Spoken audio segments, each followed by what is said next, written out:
So these crankshaft bearings are press fit style. See, right now that bearing, it doesn't want to lower down into that bore, but I don't want to press fit these bearings into place. I would rather heat the case halves and also cool the bearings, and if things go well, the size difference would allow me to lower that bearing into place. So I will let the bearings cool off outside here for a while.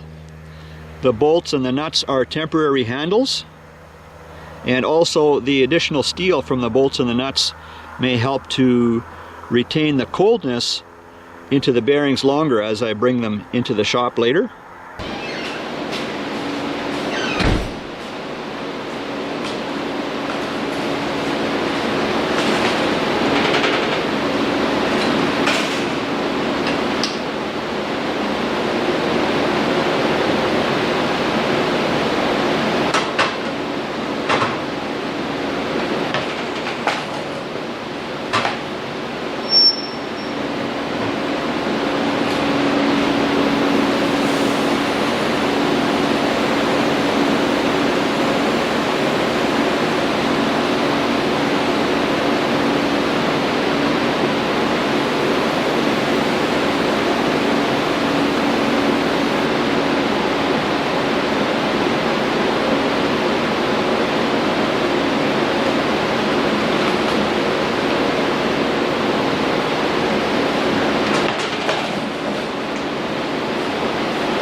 So both bearings inserted easily, and this was the first one that I did. I was more concerned about getting heat into this bearing than the other one, because this bearing, it looks like it has a plastic or nylon cage of some sort. Looks like something other than metal. I don't know what it's made of. So I didn't want to get this bearing too hot after it had been inserted into the case, and so I was using this for some cooling. I used this on both bearings.